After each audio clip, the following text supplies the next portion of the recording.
Dancers association పై federation కొరడా చులిపించింది. Johnny master కు show cause నోటీసులు వెళ్లాయి.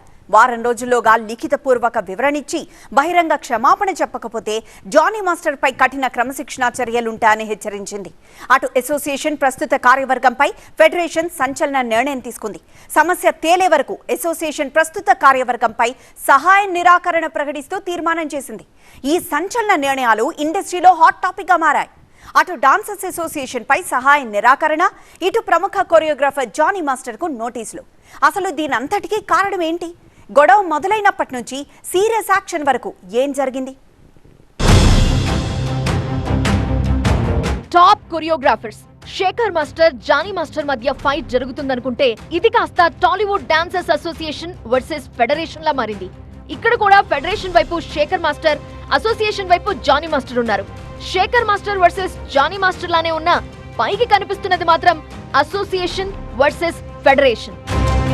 కొరియోగ్రాఫర్లు జానీ మాస్టర్ వర్గానికి, శేఖర్ మాస్టర్ వర్గానికి మధ్య కొంతకాలంగా ఆధిపత్య పోరు నడుస్తోంది. డాన్సర్స్ అసోసియేషన్ కు సుమలత అధ్యక్షురాలిగా వ్యవహరిస్తున్నారు.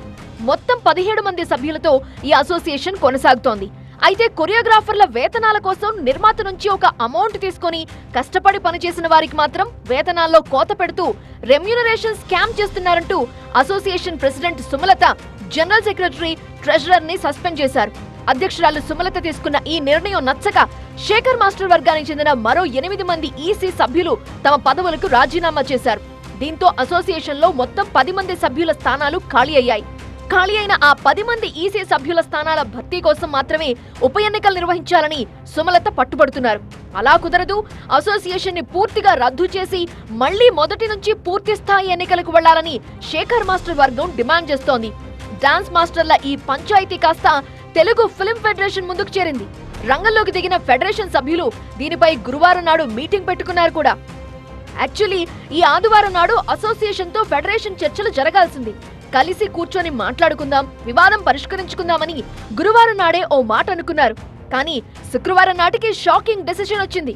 ఫెడరేషన్ జోక్యాన్ని ఏమాత్రం ఒప్పుకునేది లేదంటున్న association president Sumalatha without gap joint labour commissioner తో చర్చలు జరిపారు. ఆ వెంటనే బై ఎలక్షన్ నోటిఫికేషన్ జారీ చేశారు. 2027 వరకు పదవుల్లో ఉండేలా మిగిలిన పదవుల భర్తీ కోసం పార్షియల్ మోడిఫికేషన్ షెడ్యూల్ ని ఎన్నికల అధికారి విడుదల చేశారు. ఎన్నికల అధికారి సామ్రాట్ అశోక్ పేరుతో బై ఎలక్షన్ షెడ్యూల్ కూడా విడుదలైంది. 20న నామినేషన్ల స్వీకరణ, 22న నామినేషన్ల ఉపసంహరణ, 26న పోలింగ్ తో పాటు ఫలితాలు కూడా విడుదలవుతాయని ఎన్నికల నోటిఫికేషన్ రిలీజ్ చేశారు. అంటే ఫెడరేషన్ నిర్ణయానికి వ్యతిరేకంగా చేసినట్టే లెక్క. ఫెడరేషన్ జోక్యాన్ని ఖండిస్తూ dancers association O letter release చేసింది.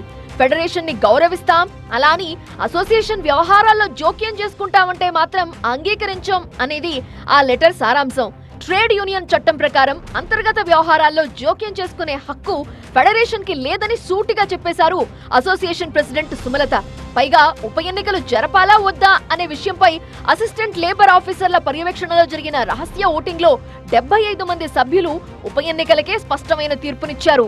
సో అసోసియేషన్ బైలాస్ ప్రకారమే నడుచుకుంటాం తప్ప ఇతరుల జోక్యాన్ని సహించమని క్రిస్టల్ క్లియర్ గా చెప్పేశారు.